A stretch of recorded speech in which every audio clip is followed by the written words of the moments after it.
From the Northern Television Center, this is TV8 News for DeKalb and Sycamore.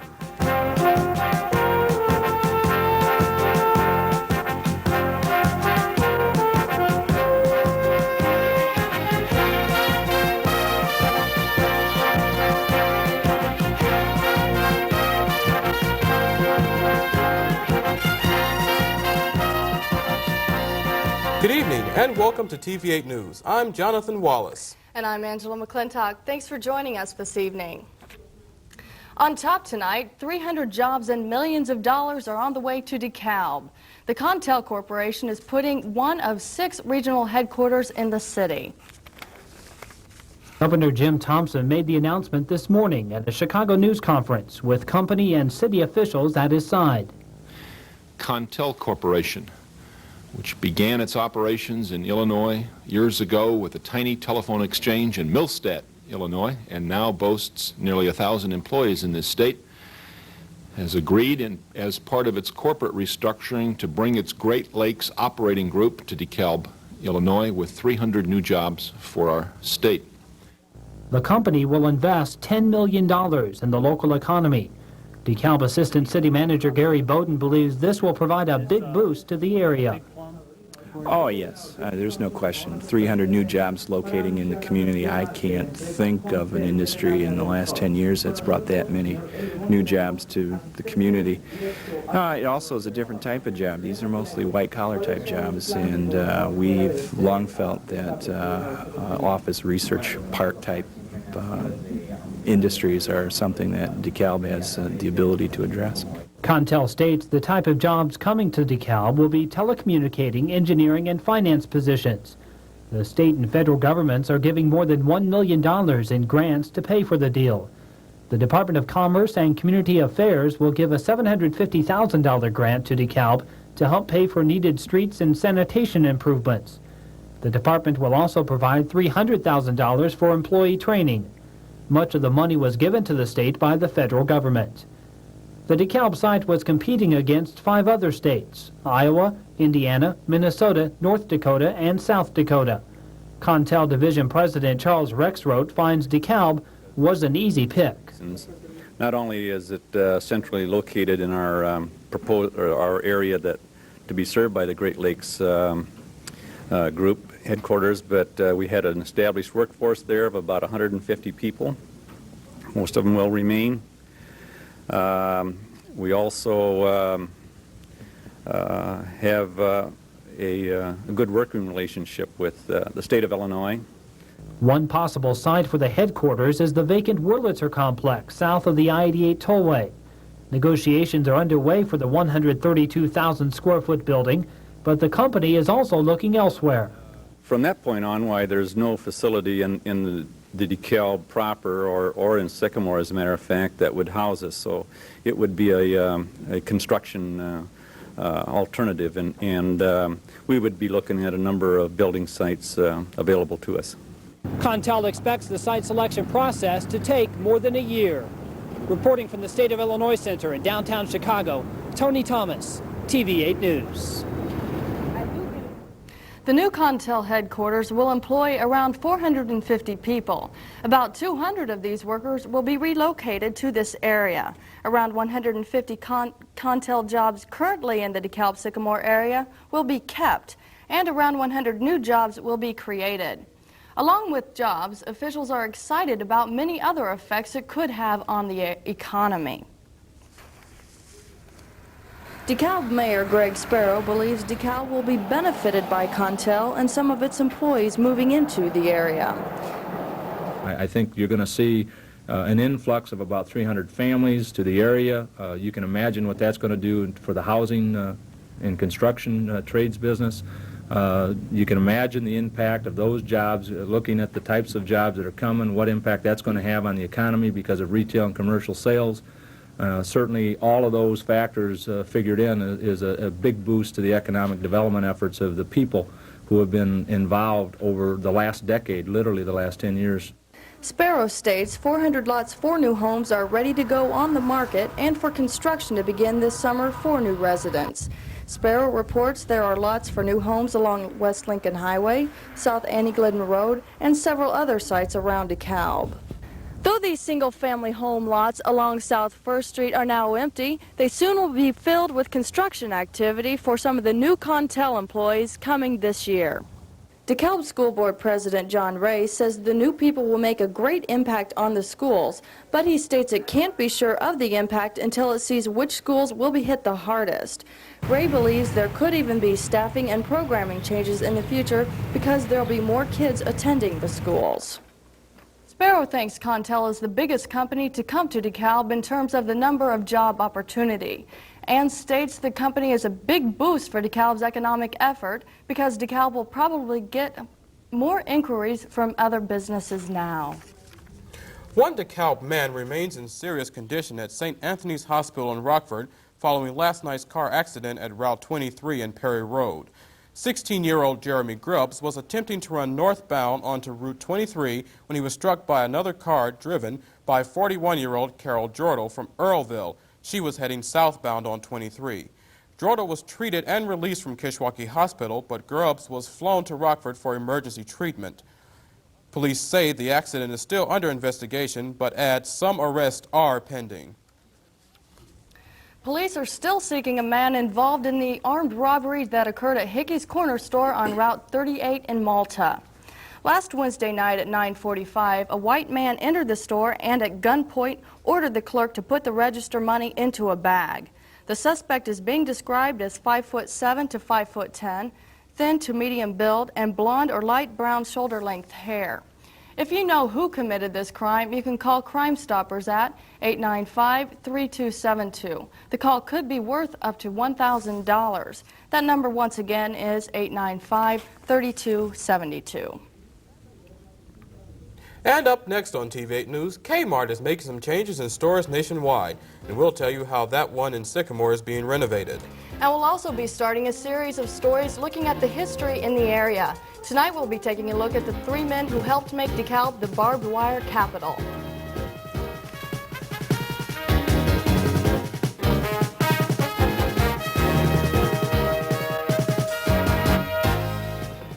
It is important that seniors and the handicapped maintain the independence the rest of us take for granted.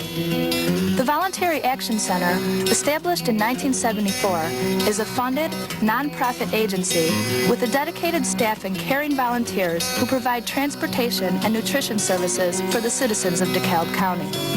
The well-trained and dedicated Transvac vehicle drivers assist those incapable of self-transportation to and from work, the grocery store, and other places of personal need. No fee is required for these rides, but small voluntary donations are gratefully accepted. MedVac provides transportation to medical facilities up to 60 miles away, and nutritious lunches are provided daily at 5 locations throughout the county for senior citizens. The Voluntary Action Center extends a heart to the citizens of DeKalb County. For more information on the Voluntary Action Center, please contact the following numbers. Sycamore's Kmart store will be remodeled next week. Renovations on Kmart stores nationwide started January 1st. The Sycamore Kmart store is the last store on the list. Kmart reports it wants to give customers an attractive store to shop in with products they're willing to buy. The store will be open during the work. Renovations include new lighting fixtures, shelves, and a new layout of the products. This will increase store space. Kmart headquarters is sending its remodelers to all Kmart stores to help with the work. And another work going on, sanitary lines are being replaced at the corner of Linden Place and Augusta Avenue in DeKalb. Elliott and Wood Excavation is doing the work. The sanitary lines at this location are being replaced because the old ones are cracked. Foreman Mike Wood says that this is part of a citywide project, and the work is expected to take about 2 days. Also in the city, DeKalb's Street and Water Division will be working under different hours. Instead of having a 5-day schedule, they will be working 10 hours daily for 4 days a week. And these new hours will be allowing workers to take advantage of longer daylight hours. A public works director informs the new schedule will enable workers to be more productive. Roger Chilton states that since lunches and breaks will be taken at the work sites, productivity won't be lost in shutdowns due to traveling. Chilton expects workers to take 15-minute lunches. He also feels being open longer during the daylight saving time has been successful in the past. The Street and Water Division will run this schedule through September 9th. DeKalb boasts to be the home of barbed wire, but some people might not know about the men who made DeKalb the Barbed City. In part one of our historical series, we'll take a look at three of the DeKalb's most prominent citizens. For some, Glidden, Haish, and Elwood are just names of streets and buildings, but those three men were the ones who put DeKalb on the map as the birthplace of barbed wire. Joseph Glidden, Jacob Haish, and Isaac Elwood traveled together to a county fair where they saw one man's interpretation of barbed wire. It was a wooden plank with nails. The wheels in their minds started turning, and soon each one had come up with his own idea of barbed wire. Jacob Haish was considered the actual inventor of barbed wire. He was the first one to get his patent. In the meantime, Elwood and Glidden were making their own brands of the fencing. Elwood realized Glidden's design was better than his and bought out half of the company for $265. The two men ended up forcing Haish out of business by buying his patents. Haish by that time had become a wealthy man. He gave money to both NIU and DeKalb's public libraries and built the Haish Memorial Hospital. This hospital existed until the 1960s. His home was considered one of the grandest homes in northern Illinois. I'm standing on the corner of 3rd and Pine, where the original Jacob Haish mansion once stood. It was given to St. Mary's Church after the man died, but the Catholic Church couldn't afford to keep up with the insurance payments, so in September of 1964, they had the mansion leveled and built a parking lot. Elwood's home was built in 1879 at the cost of $50,000. Family members lived in it until 1964 when it was donated to the city and made into a historical site. Glidden lived humbly compared to the other men, but bought out what is now the DeKalb Daily Chronicle in 1879. He was also elected as mayor in 1881. Holly Harper, TV8 News. TV8 News reporter Holly Harper plans to take a look inside the Elwood Mansion tomorrow and learn a little bit about the history of the house. We hope to have part 2 of our series in tomorrow's newscast. Hal Klingenborg joins us now for weather. Hal, it was a beautiful day, a lot better than yesterday. Oh, it was great out today. In fact, I smelled a few backyard barbecues going on this afternoon even. In case you didn't have the opportunity to get out today, it looks like you'll have another chance tomorrow before it turns cold. I'll be back with weather after this.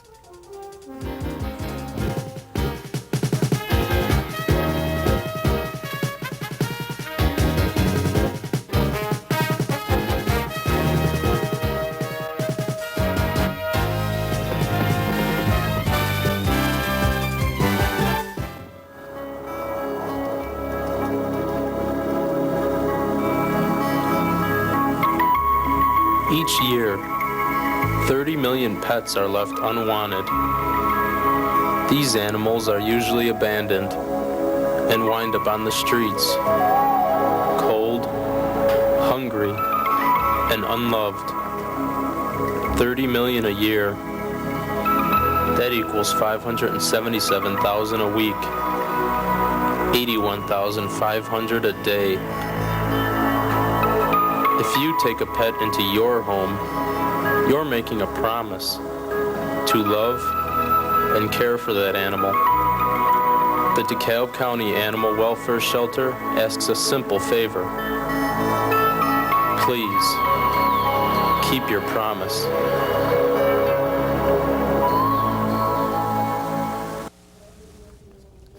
Welcome back to DeKalb and Sycamore. The clouds cleared out of Illinois this afternoon, and in fact this morning, and by this afternoon most of the state had cleared out. Those clouds are in association with a storm system which is way over here on the east coast. It is quite powerful and is bringing a lot of rain and snow to that section of the country. However, from DeKalb on towards the west, we see sunny skies until you reach this band of clouds in the northern plains just ahead of a cold front. On radar tonight, we see a few showers and some thunder showers occurring with that system in the plains. However, by the time the front gets here, those should be drying up so that all we see are a few clouds from it. Around here tonight, Rockford is reporting 42 degrees. They are the warm spot. It's 38 over in Dubuque. O'Hare is reporting 39 degrees tonight. Up in Milwaukee, they are the cool spot at 35. Here in DeKalb, we have 40 degrees. Relative humidity is 71%. The winds are northwest at 4. The barometer is 29.97 inches and rising, and we have a clear sky. In the DeKalb this morning, we had a low of 30 degrees. The afternoon high was 52. Both of those are right on the averages for this date. The record low of 14 was set in 1954. The record high 2 years later was 79. By tomorrow afternoon, a cold front will be dropping southeastward through the Midwest. However, before that passes through, we will see a flow of warm southwesterly air coming up into the Midwest, bringing mild temperatures. Behind the front, though, it looks like cooler air will be settling in over the next couple of days. If you look further off to the northwest, you see another region of clouds and snow in the plains. This is in association with an upper-level disturbance which will be dropping southeast over the next couple of days also. Highs tomorrow will be in the 50s and 60s over Illinois, a cool pocket of 30s off in the northeastern part of the country, with mild 70s to our south. By Thursday morning, cold air will be entrenched over most of the Midwest. The only part of the country escaping the cold air at that time will be in the extreme southeast, where they will still see some sunshine. If you look right here, though, that upper-level disturbance will be moving slowly towards the southeast. Along with it, partly cloudy skies and possibly even a few snow flurries. However, I think it's more likely that we will just see a number of clouds with it. Tonight, though, no clouds at all. In fact, clear skies with cool temperatures, the low down to 30. Then tomorrow, partly sunny skies and seasonably mild for this time of year on brisk southwest winds, the high up to 55. Tomorrow night, partly cloudy skies, but turning colder again, a low of 29.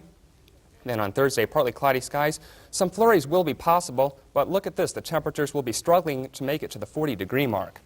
In the extended outlook on Friday and Saturday, expect mostly sunny skies. Temperatures of 24 and 43 on Friday, 21 and 44 on Saturday. Then on Sunday, partly cloudy skies, but temperatures will start to moderate at least, 27 and 47. Well, at least we'll have a good day tomorrow. And another good note, this time of year when we get these cold snaps, they generally aren't too prolonged as in the dead of winter, so that's a little bit of good news also. Yes, thank you, Hal. Jonathan? 9 of Kishwaukee College's second-year college students were honored as the most outstanding campus leaders in American junior colleges. And each of the students has been selected for official recognition in the 1990 edition of Who's Who magazine of college students. David Lee Brooken, Talitha Hagen, William Heinisch, Sashi Tiagi, and Kimberly Ann Vera all live in DeKalb. Regina Mosher and Marie Ann Szymanski live in Rochelle. Douglas Anderson lives in Creston, and Gerald Ketchum is from Paw Paw. High academic achievement, service to their community, leadership in student activities on campus, and possible success in their adult life were standards that they were judged by. Kishwaukee's Elite 9 have joined students from more than 1,000 colleges in all 50 states, the District of Columbia, and several foreign countries. In health news, around 200 deaths in DeKalb County last year were caused by heart disease, cancer, or stroke. The Federal Center for Disease Control says those are the biggest killers in the United States. The center reports these 3 diseases, plus accidental deaths, accounted for 3/4 of all deaths in America in 1987. The DeKalb County Coroner's Office reports last year almost 140 people died from the #1 killer, heart disease, and just more than 60 people died from cancer, the #2 killer. There are no numbers recorded for stroke victims. That's the 3rd largest killer. This is because strokes are usually combined with other health problems. Reports show the risk of dying from these 3 diseases is falling slightly. Even though people today are more health conscious, the DeKalb County coroner doesn't feel the falling risks will be a trend for the future. And in state news, the Illinois Attorney General is tackling prison overcrowding. I'm sorry, that's the Illinois General Assembly. The Assembly sparked off the first day of its spring session today with a plan to spend more money on probation officers. The legislation targets alternatives to prison terms by allowing for more probation supervision or home confinement. The task force supporting these methods say that they are the cheapest way for the state to solve its overcrowding crisis. Illinois prisons are 38% above capacity with more than 25,000 adults. TV8 Sports Director Jesse Rogers joins us now for sports. Jesse, it was a great day out there. No chance of things being called off like yesterday. What were our local teams doing today? Well, you're exactly right, Angela. It was probably the best day of the spring for area athletics. There was plenty of action this afternoon, including the Barbs in baseball and NIU in softball. Of all those results and a whole lot more coming up next in sports.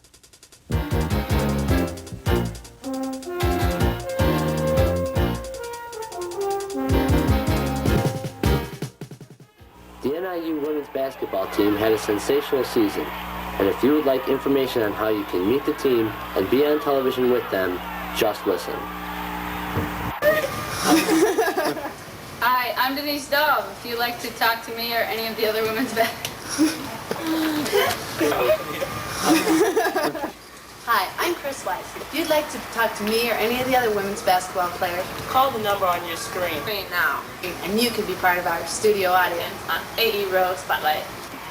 That's right. You can be on hand when AE Rose Spotlight salutes the NIU women's basketball team.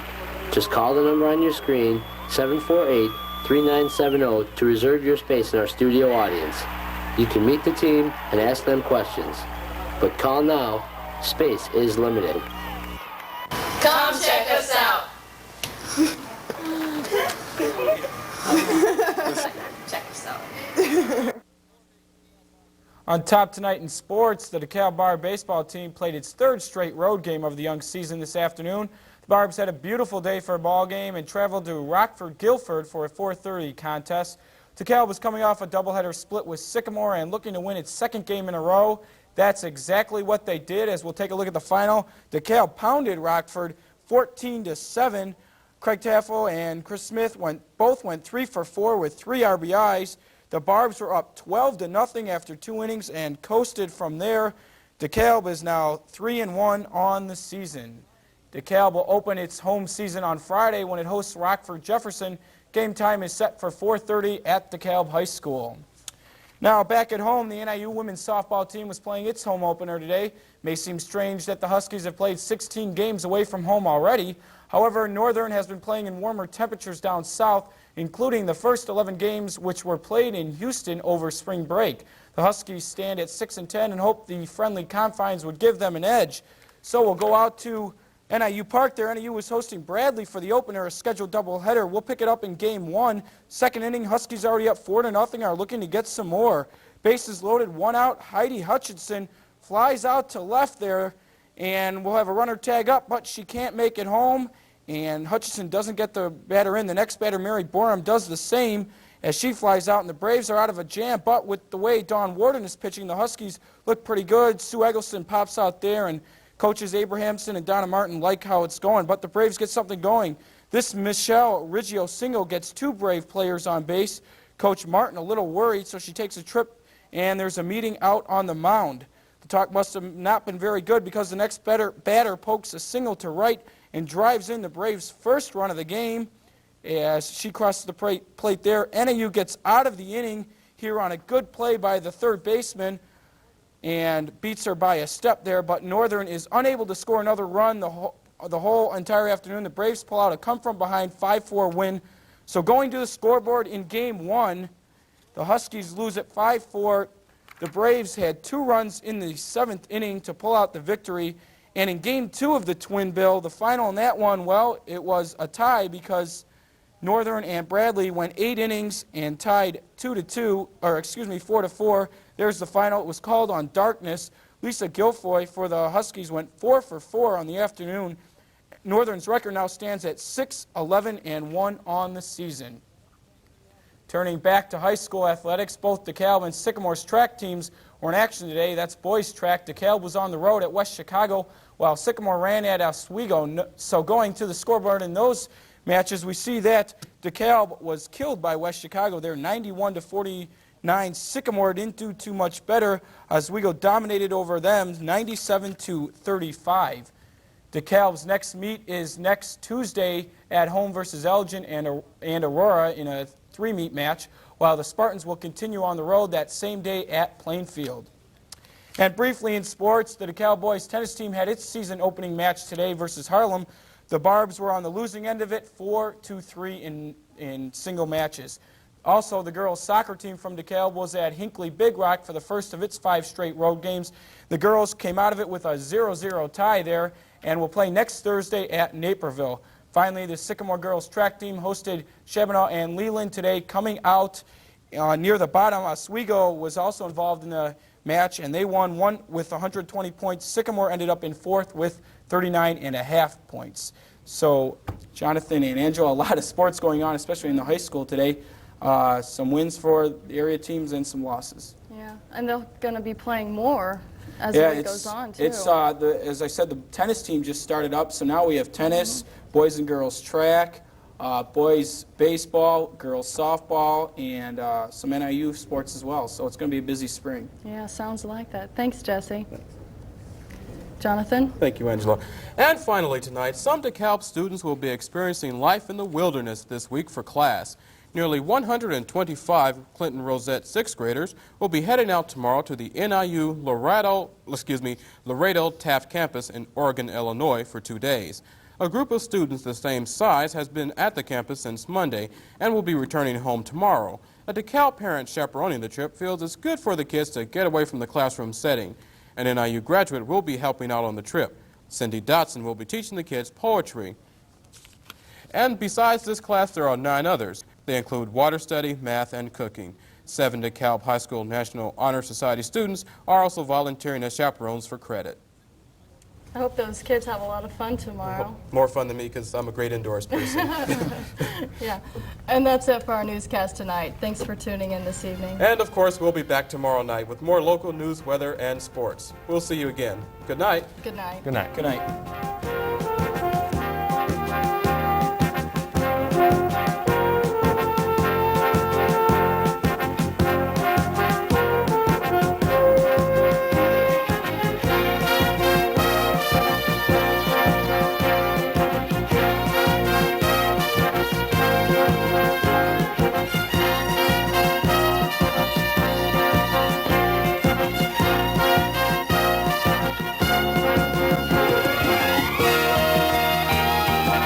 The preceding program was produced live at the Northern Television Center on the campus of Northern Illinois University and came to you over Warner Cable's public access channel, Channel 8. Join us each weeknight at this time for another edition of TV 8 News.